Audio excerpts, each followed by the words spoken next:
Joining me today is a Canadian businessman, lawyer, member of parliament, and the founder and head of the People's Party of Canada, Maxime Bernier. Welcome to the Rubin Report. Thanks for the invitation, Dave. I'm very happy to be with you. I am glad you're here. I am pretty sure, how many people are there in Canada roughly? 37 million people. 37 million. So I've gotten about 36 million emails to have you on the show or on Twitter. I mean, everybody in Canada seems to want us to do this sit down. So I'll do my best. So we shall see what happens. Okay, no, there's many reasons that I'm looking forward to this chat. And originally we were going to do this on Skype, and then you were gracious enough to say, let's do this in person. The fact that somebody in Canada is spreading the ideas of liberty and of the individual and limited government and all of those things is incredibly inspiring to me, and it's more of what we need down here too. But let's just start first with a little bit of your biography for people that don't know anything about you. Yes, I'm a lawyer. I did also a course in businesses before, and I work in the private sector in Montreal, Quebec, in the financial sector. I was VP of financial institutions. And after that, I work with the Montreal Economic Institute. That's a free market think tanks, like maybe the Mises Institute and like that. I was VP over there. And in 2005, I had a meeting with Stephen Harper. At that time, he was the leader of the opposition before the election in 2006. And so he was looking for some ideas to be able to have some seats in Quebec. As you know, Quebec is the Francophone part of the country. And so we had a good chat together, and I told him, you know, there's two important things that you must say to Quebecers if you want to win. First, you must respect the Constitution, because in Quebec, if you remember, we had two referendums, and we still have a separatist political party at the provincial level. So I told him, you know, respect the Canadian Constitution, don't interfere in provincial jurisdiction, and everything will be okay. And also lower taxes, income tax to Quebecers and all Canadians. And at the end, that was, I think, a good proposal for Quebec, but also for all across the country. And he decided to put that in his platform, and he asked me to run with him in 2006. So I decided to run, and my riding, my district, it is in Beauce, near Quebec City. It's a half rural, half urban riding. And I went there because my dad was an MP under Brian Mulroney for 13 years. And so when I came in Beauce in 2006 to run, the director of my campaign told me, Maxime, we have a problem with you. Because I was working in Montreal, I was not in the riding. He said, you have a name. My dad was very well known, but you don't have a first name. So our goal at the end of the campaign, people must know you. So I did a good campaign, and at the end, I won, and also Stephen Harper. We formed the government in 2006, a minority government, 2008, a minority government, and I was industry minister at that time. I did a big deregulation in telecom, and that's why people at that time, they call me the Albertan from Quebec, because in Alberta, they are very free markets, and in Quebec, at the provincial level, we have a big, fat, and socialist government. So, and I deregulate the telecom industry. It was a big success. And after that, Prime Minister Harper asked me to be the Foreign Affairs, and I was a Foreign Affairs for a year. And I resigned, and I came back in the cabinet in 2010, and I was Minister for Small Business, and after that, Minister for State for Agriculture. And so we had a majority government in 2011, and so we did some reform. And after that, in 2015, Trudeau went in power. And I'm still a member of parliament. Yep. And Harper resigned as the leader of the party. And the fun is coming right now because I decided to run for the leadership. Yeah. And create, after that, I didn't win with 49% of the votes. And I was the most libertarian candidate. And I had a very strong platform about individual freedom, personal responsibility. Actually, the four themes of our platform was individual freedom, personal responsibility, respect, and fairness. And all our policies were based on these principles. That was very successful. at 49%. And, I was the only one to say we must abolish corporate welfare 100%. We must also cut foreign aid and do a lot of changes like that on the economy and also on the immigration. I had a strong platform. So I didn't win. I tried to work with the new leader, Andrew Scheer.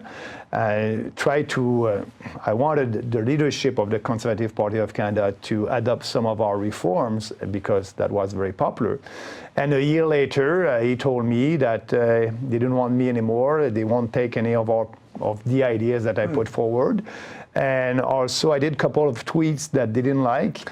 We'll get to your Twitter in a little bit. Don't worry about that. And so I resigned from the party, and in September I decided to create the People's Party of Canada. Yeah. All right. So we've got your basic political pedigree there. Yeah. Is there an inherent sort of oddity of a libertarian trying to go into government, where most people that go into government want to grow government? They believe that if only their policies were instituted, they could have a better government that could do more and so on. Versus a libertarian comes in, you cut regulation, you wanted to cut some programs, et cetera, et cetera. It's almost like you're trying to shrink the thing that's also your job. Now, you've had real jobs also, so I suspect you could look at it perhaps a little bit differently. Yeah, because, I was in the private sector before, and I know that too much government, it is not bringing prosperity. And I'm a kind of an Austrian economist also. I like Mises and all, my preferred website is mises.org.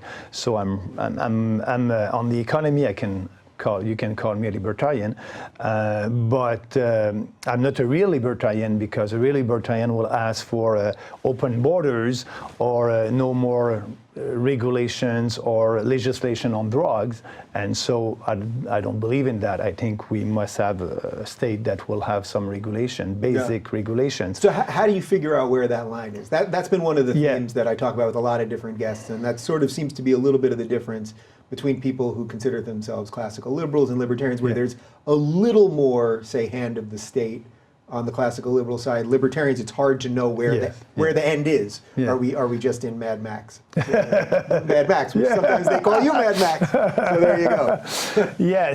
So for me, it's all about the economy. That's the most important. And yes, our social policies must be for more freedom and personal responsibility. And I tried to make a big difference with the state and the economy, like we did in the past with the states and religious. So that's always important to have this difference. And on the economy, it's easy to be a libertarian it's easier to be a libertarian and a politician because it's all special interest groups that are coming to you and they want a privilege or more subsidies or things like that. So I'm making the line when I'm saying what I want to work for all Canadians and not for a special interest group. And when a special interest group is coming to us and they just want to promote their privilege or to keep their privilege, that would be easy for me to say, no, I won't do that. The best example was the cartel that we have in Canada in supply management. That's a socialist system that Pierre Trudeau put forward 45 years ago, where milk, poultry, and eggs, the producers are fixing the price and fixing the production for the Canadian market. They cannot export. So Canadians are paying twice the price for milk, poultry, and eggs if you compare that with the price that you're paying here in the US. So this cartel is very powerful. And when they came to me and they wanted to keep their privilege, I say, no, we'll abolish that. We'll have a transition period. You'll be able to export. I believe in a real free market. If a free market is good for every industry, it must be good also for these people. So what's the counter argument on that, though? If Trudeau now, not the old Trudeau, but if our current Trudeau, or your current Trudeau, was giving the counter argument on why you wouldn't free that up? Yeah. Is that just because he doesn't believe in free market economics? I mean, But it's because it is a powerful lobby, and also they want to keep seats also, and they're very powerful in rural areas in the country, and so far they're powerful. Second, he's buying in their arguments that, if we have milk from the US or eggs from the US, that won't be the same quality, and we need to stop that for being sure that we can control the quality of our products. And so that's another argument. But for me, when you have a legislation, everybody must respect that. So if you want to export to Canada your eggs or your poultry or your milk, you must follow the Canadian legislation and regulation. That's a no deal. And but it's the powerful. They're very powerful. So the thinking is they want to keep not only Trudeau but also my former party, the Conservative Party of Canada, the NDP also. They're too afraid to just listen to Canadians. They think that, we have a good system, and they think that Canadians don't understand that system. They think that Canadians don't understand that they're paying twice the price. So the more I speak about that, the more popular it is, and that was very important in my campaign for the leadership, and it is also part of our platform right now.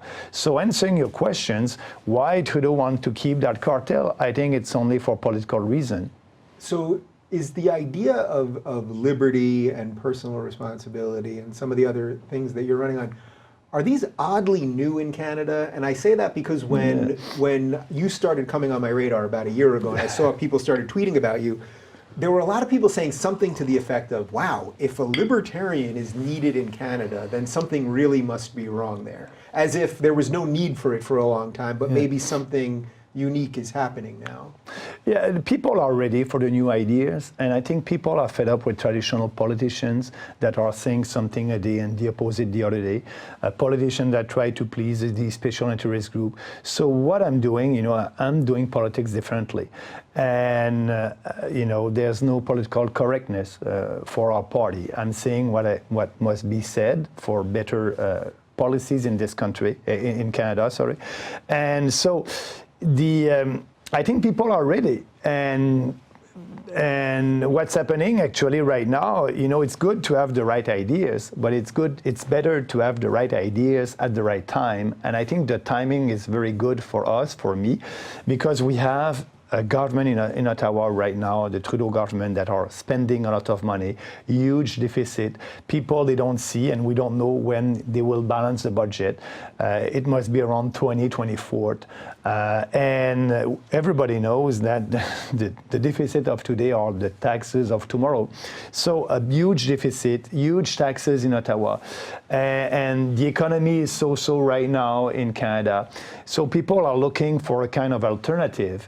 And I think the timing is good for me because in a poll, 57% of Canadians said maybe a month ago that they're ready to vote for a new party. So we are a very new party, 4 months, a month old, and they're ready to vote for a new party and not voting for the traditional parties.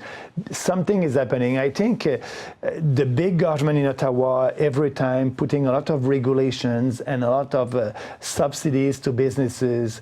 The government bailed out the GM a couple of years ago, more than $2.5 billion, and GM said 2 months ago that they will leave Canada. Yeah. So it's a waste of money. We're giving a lot of money to big businesses, and all the other politicians are saying, yeah, it's okay, we must help business. What I'm saying, yes, we must help businesses, but every businesses having a fair policy, that is to lower taxes to every businesses and not giving subsidies and picking winner and loser. Yeah. So I think people are ready for a change. They're seeing what's happening in our country, and they know that we're not going in the right direction right now. So let's talk a little bit about regulation, because I think a lot of people think, especially if they're on the left right now, they think if you say I'm cutting regulation, well, first they go to environmental regulations. I think that's what they think first, so I do want to ask you about that. But also they think if you're just talking about it purely at a business level, that means that capitalism will then run amok. That all of these businesses will then start dumping in the rivers and doing shady deals with each other, and competition will be crushed and all of those things. So do you want to do business or environment first on the regulation front? Yeah, I think let's do business first, and then we'll get. Yeah, let's do business first. Business must answer the needs of their consumers. So consumers are asking for better products and for products that will respect the environment. That's why they're asking for electric cars, and so you don't always need regulation to force that. The free markets, the wish of the people will force businesses to adopt their practice in the right way. And so when you have a real free market and when you have competition, it's always good at the end for the consumers. You'll have a better products and you'll have lower prices. But at the same time, the way that they are producing their products will change. Right now, some people are telling me, we must have, corporate social. A corporate, how do you call that? Corporate social... corporate welfare? No, corporate social identity. A corporation must be socially well... Oh, that they have to have like a social awareness. Social awareness. Yeah. And I said, not really, because a corporation first must make profits. If they don't make any profit, they won't be able to do anything. So if they're profitable, it's because consumers want their goods and products. So that's the first goal of our corporation, to make products. And I think that you need regulation, but what we're doing right now, every time that something happens, we put a new regulation. But they must be responsible of their actions, corporations and individuals. So that's important for me, and I think Canadians understand that. Yeah. What about on the environmental side? I think this is the big one. I think even for people who can understand free market economics a little bit more, people think you just can't leave this environmental issues up to private companies. Yeah. You can sue a corporation if they don't respect the regulations. Actually, clean water, it's very important. But, when you have facilities that are owned by the government or by the municipalities, everything must be public if they're doing tests and things like that, if the water is clean or not. When it's not public, you cannot sue them if they don't respect the regulation. So I remember that Margaret Thatcher in Europe, the way to clean water over there was to have a regulation saying every test that you're doing, and that was done by municipalities, a public entity, must be public. And you will be responsible to be sure that you respect the regulation. So she just put a regulation on that. Mm-hmm. Every test was public.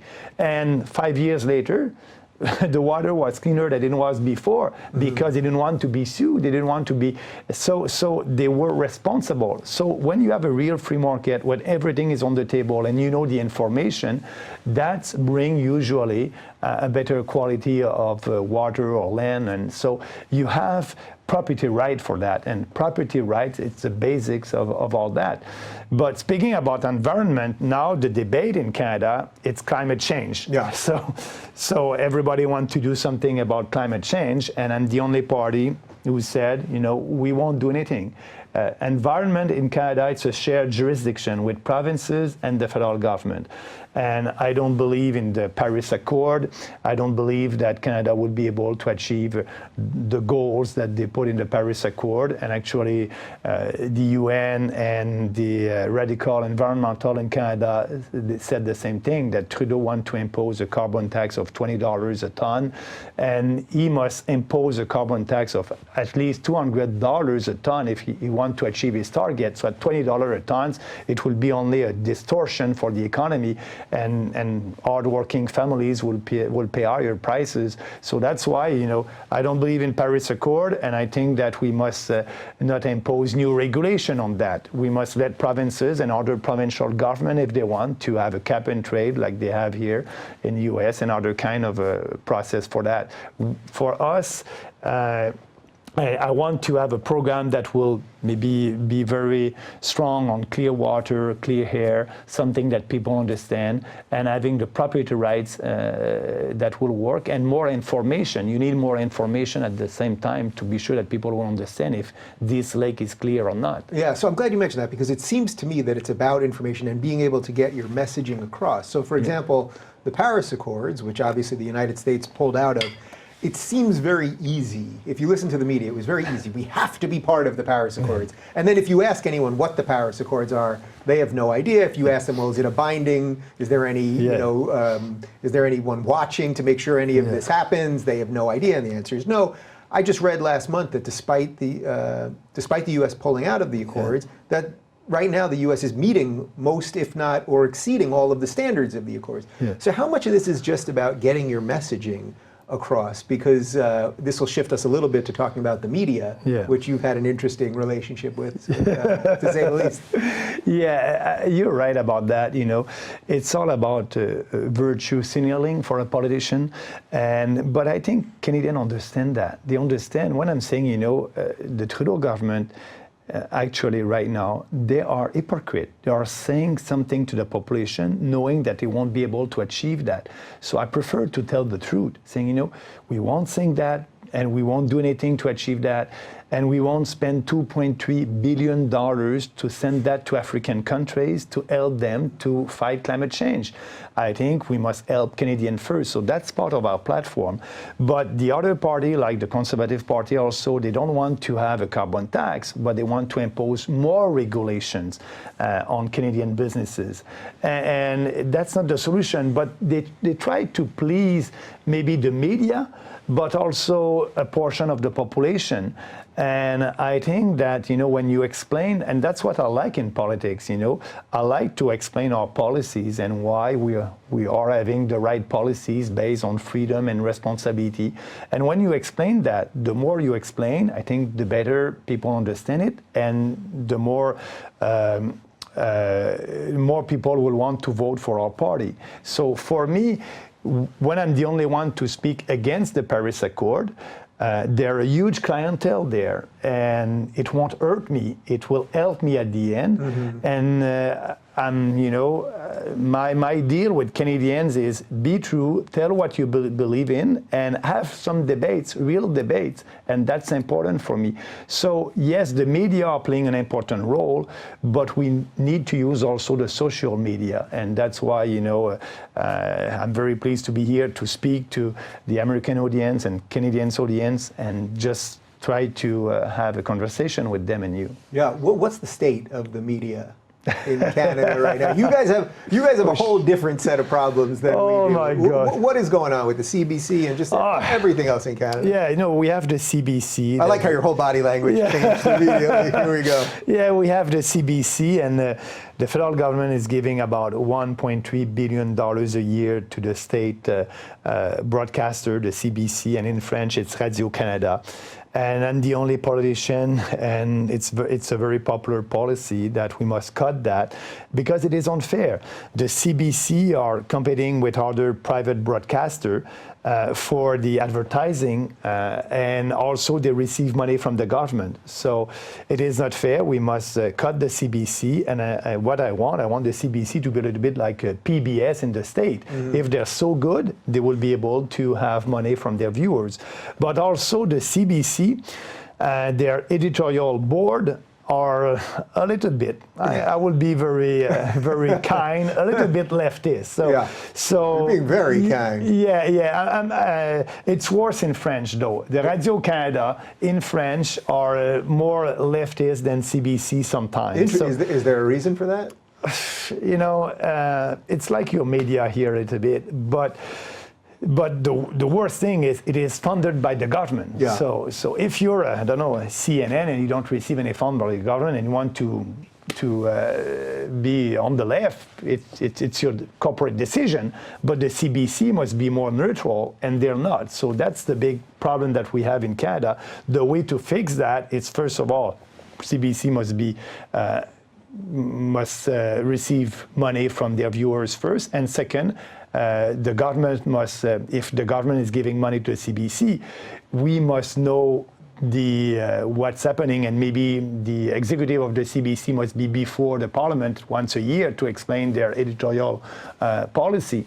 But that being said, the media, we have the CBC, we have the traditional media, but when you're a real conservative or a right-wing politician, you don't have the same coverage than the liberals or the left they're having in these traditional media. Do you think in a weird way that that's working to your favor now? I think so. Because at least in the circles that I can see, you seem to be the hottest Canadian politician.